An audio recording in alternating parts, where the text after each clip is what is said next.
Zombie is yet another survival horror game where an undead plague has brought a city to its knees, while you have to scrounge for whatever supplies you can get your hands on to survive. It features a somewhat open-ended world, an experience system based around proficiencies with specific guns, and most notably, a death and rebirth system that's similar to Demon Souls or Dark Souls. There's a lot going on here, and as a launch title for the Wii U, it's definitely an ambitious project on untested hardware, and it shows. Zombie is hampered with so many flaws that only die-hard fans of the genre will care to play through it to the end.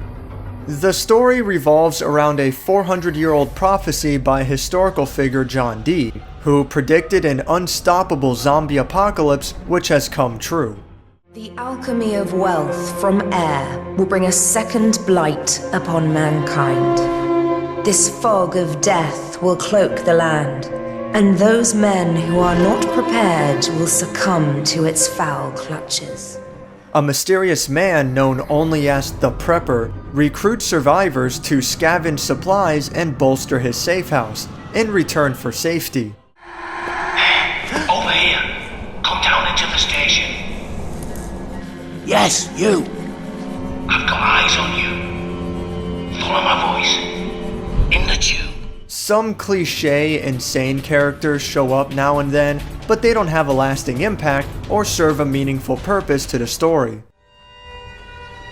Do you bring news? You've been gone so long. No. Don't cry. It's not your fault, son. Who are you? Where's my son? Sometimes the Prepper will disagree with your decisions, but nothing particularly interesting comes out of it. Yeah, that nursery doesn't look like an ominous death trap at all, does it? It's not too late just to storm the petrol station, you know. Fair enough then. It's your funeral. Everyone is basically a quest giver, and not a whole lot more than that. The game does try to flesh them out, and there are also some optional text to help add depth to the story. But none of it is particularly well written, and the tiny font does not help. Even the older Resident Evil titles, as campy as they were, did a better job at making me care about the cast and setting. The gameplay of Zombie, from both a design and a technical standpoint, is an absolute mess, and feels like a project from an inexperienced development team, despite the fact that Ubisoft Montpellier has been around since 1995. Your main weapon of choice is a cricket bat, which is easily capable of dispatching enemies. This is mainly due to each swing knocking a zombie quite a ways back, and there's never any real fear of a counterattack. Most of the time, zombies are shambling in the road by themselves or can be easily drawn away from a group.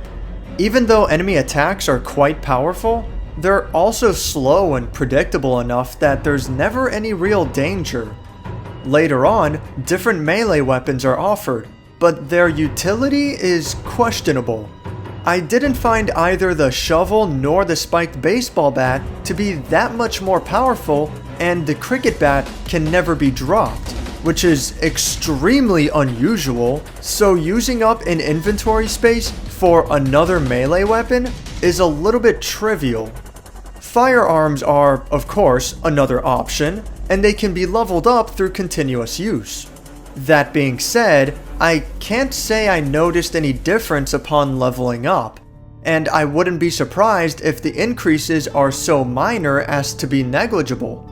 Either way, melee attacks work out so well that I rarely felt the need to fall back on my guns unless the game placed me in an unfavorable situation where relying on melee would have been too much of a hassle. This sounds like the right way to design a survival horror game, to save your more powerful equipment for when you really need it, except for the fact that I soon found myself swimming in supplies. Once my stash at home base had been filled to the brim, I simply started using my handgun and sniper ammunition liberally, just for the sake of leveling them up, and I still had my melee weapons to fall back on just in case. Combat is not strategic and it's non-threatening. It's slow and tedious, and the variety of zombies, like the ones in armor or with other special abilities, don't do a whole lot to spice up the gameplay. On the other side of the coin from combat is exploration, but this too is just as poorly executed. The prepper gives the player his own prepper pad. Built that myself. I call it the prepper pad. It's a smart map with radar and a connection back to me, so I can watch over you. And you'll need it. This was done via motion controls on the Wii U, and the unique implementations done for the port here on PlayStation and on other platforms have altered the game quite a bit. For starters, the radar is always within view, as opposed to being on a second screen. This allows the player to be more aware of their surroundings, which makes an already easy game that much easier. Scanning is essentially the same on Wii U, slow and clunky. This isn't the scanning you'll find in Metroid Prime.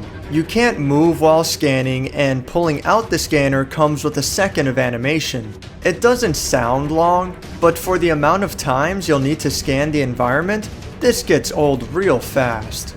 If the animation was instantaneous, or if I could move with the scanner, then this wouldn't be a big deal at all.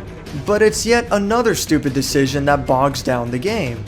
The player can simply forego scanning altogether, but the game is so dark that it's easy to miss out on powerful items. This room appears empty at first, but upon taking the time to scan, there was actually a weapon upgrade in plain sight. None of this is forgivable, but I could have worked past these issues if it weren't for the asinine map decisions and enemy placements. Here I walk out this door, scan the environment, and walk forwards. But I have unwittingly closed myself off from an extremely useful shortcut. I ended up dying in this area and had to walk all the way back here again. The way that this walkway is designed purposely points you away from the shortcut. And it's not clear at all that these stairs are broken and this is a point of no return. But the sick jokes get even worse. I had to explore a dark kitchen when a zombie on the floor started to stand up.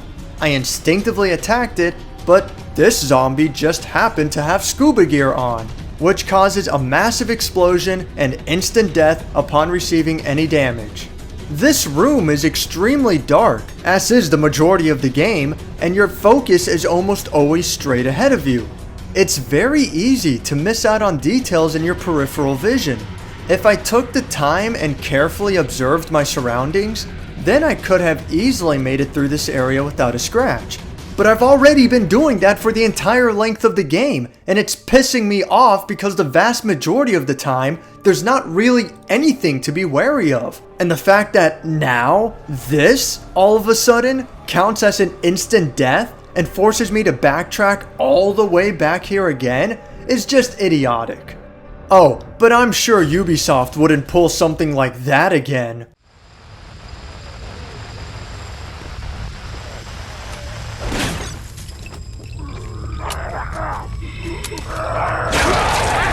Oh, shite, not again! I'm walking up these stairs, going into an absurdly dark room, and trying to figure out how to proceed when suddenly I fall to my death. And what's ridiculous is that this fall wasn't that big of a deal. What, I can fall a full story and receive minimal damage, but a story and a half is instant death? You know what? If those are the rules you want to go with, then fine, whatever. Might I suggest that maybe placing a staircase which slopes the floor downwards and could cause this instant death in such a dark room wasn't the best idea? It's like this game was designed by an elite team of clowns that were figuring out every possible way to mess with the player. Imagine paying $20 to play I Wanna Be the Guy, but instead of a funny, jokey game, it's slow, tedious, boring, and uninspired. Aside from the atrocious design decisions, there's no way to organize your inventory. Sometimes audio cues will chime in inappropriately.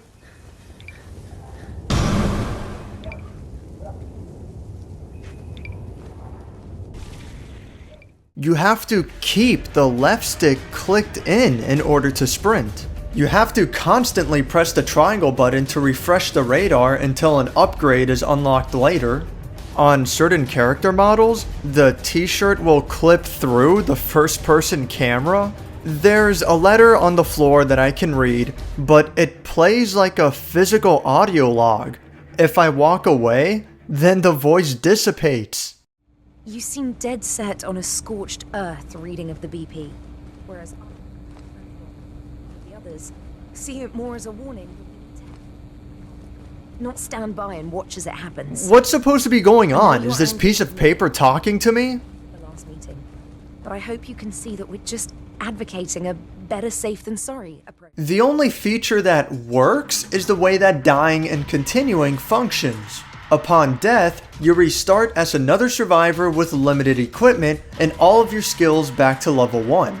You need to track down the previous survivor's corpse in order to collect their supplies, or your supplies from another life, and pick up the game where you left off. It's a clever feature that keeps death as an in-universe mechanic with major consequences, as opposed to just restarting at a checkpoint. It's a shame then that death only comes when the game's not playing fair. When Dark Souls does it, there's usually a valid reason for it, and getting back to where you left off isn't nearly as tedious. And besides that, the combat in Dark Souls is actually fun, with a wide variety of enemies, weapons, and strategies. When Zombi does it, combat is a boring chore, and getting back to where you left off can take the better part of an era. Okay, it doesn't actually take that long, but it sure feels like it, and having to keep the left stick clicked down and positioned up in order to sprint certainly doesn't help either. I just couldn't take it anymore. I had to quit. So, as a disclaimer, I did not finish this game. According to the trophy list, I was near the end, but I could not care less where Zombi was planning to take me next. I quit after 7 hours, which sounds really short, but it sure didn't feel that way, especially with copy-pasted sewers and subway terminals. There are a lot of really good ideas here, but they're all at odds with each other. You have a slower-paced horror game with limited lighting, and you need to rely on your radar just as much as your eyes. Except there are unfair death traps hidden in the darkest areas.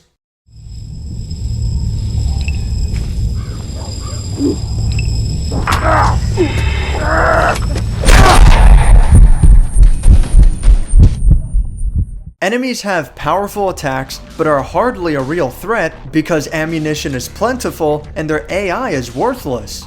But then you end up dying for the stupidest reasons. The worst part is that Zombi challenges you with this message of how long will you survive? And the highest difficulty features permanent death. Yet survival depends entirely upon memorization of the game. The only real dangers are the one-hit kills that show up suddenly or when the player is surprised by a special event that they weren't expecting. As a launch title for the Wii U, I can see the appeal as there wasn't a whole lot else to choose from, and using the tablet controller as the in-game prepper pad was a pretty immersive experience. But that wasn't enough to save the game then, and nothing has changed with its releases on more powerful hardware years later. Zombi is an awful collection of poorly executed ideas. It barely functions as a game, and what is there isn't worth playing. Look sharp, soldier. Infected incoming.